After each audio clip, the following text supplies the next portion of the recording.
Thank you very much for joining us again. We're talking about poltergeists in general, but we're specifically at the moment talking about the Enfield poltergeist story now.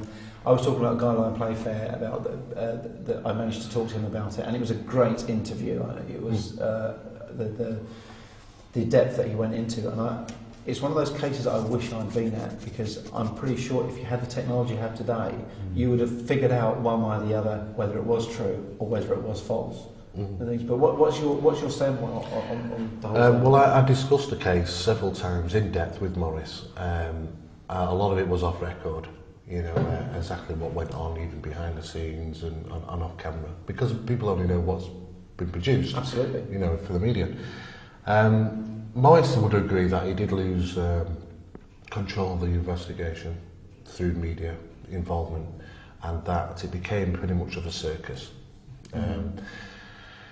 Initially, I believe there was a phenomenon taking place. The characteristics that are there for poltergeist phenomena to be present, especially the age and the conditions of there are certain faculties that take place or recognised where poltergeist manifests, and it manifests best where there are children of an age where they're adolescent.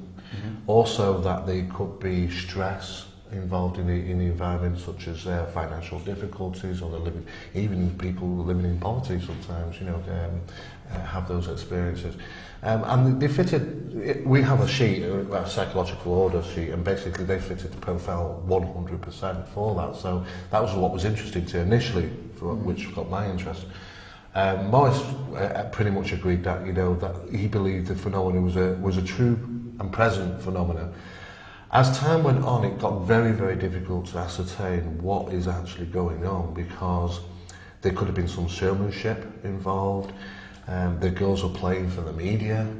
The media were asking the girls. I mean, this is what you don't hear. The media were asking the girls to do things. I can see. I know things. At the end of the day, if you've got a newspaper sending a journalist over to somebody's house with a fairly sensational story like that, that journalist doesn't want to go back to their editor and say, well, nothing really happened. And I'm not saying that. I'm certainly not saying that this is obviously. Morris has said this. I wouldn't say that they've done that, but I think that the big problem is once you get a high-profile case like this. I remember reading it when it happened in the newspapers. When I was only a kid, but I remember reading it. But even then, I remember the photographs, thinking they're just jumping on the bed. Yeah. And I could have done the same thing from from where my brother and I slept. We could have replicated the same. I think under the circumstances, there was obviously the girls were manufacturing things, but there was also referred to as mimic phenomena. When you thought there was times when they were thought to be the girls, which were the girls always made certain bangs of certain equipment in their bedroom. And there had been, and this isn't actually publicly known, there was a couple of times when noises were heard up there, and they thought it was the girls, but they weren't up there. And it's as if like the phenomena was actually mimicking even the falsifying events. They're even mimicking those. Some of the ghosts are saying, well, I can do that as well. Exactly. And I think at some stage we had a combination of the girls playing up and seeking attention as much as they can. It's the biggest event that's ever happened in their lives. It's bound to affect them adversely. And the phenomena taking place as well. So it became very difficult to ascertain which was phenomena and what wasn't. But that's the hard thing again. Once you got the media involved, I mean, now it will be completely different. You would have TV shows, probably like the ones we do, would be there. You'd have certain TV coverage. You'd have news coverage. You'd have people staying there all night.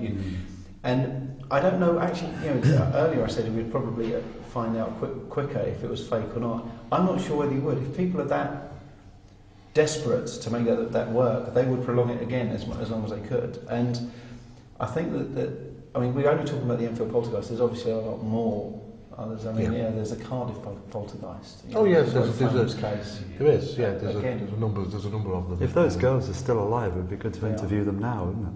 Well, they are. No, they oh, are they? Yeah, they have been interviewed. Oh, have they? Yeah. At what age? I think they were done a couple of years ago. The urban ghost story. No, there was one actually on the Enfield poltergeist. And they're still saying the same things. Oh yeah, they believe. I mean, of course, it was chaotic for them, from what they can remember. And But then again, you It know, was a long time their ago. minds are going to be set to what took place when they were a child and what's been filled in their mind, and they've had to.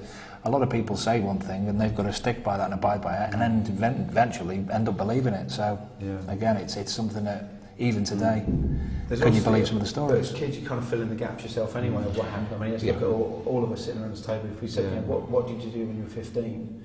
You could probably pick. I know, you know, having a media around your house constantly is a fairly big thing, but even if you think of anything big that happened when you were 15, you'd kind of fill in the gaps quite a bit. Yeah. And if you didn't, your mum and dad probably would. That's right. You know, or your brothers or sisters or your friends would.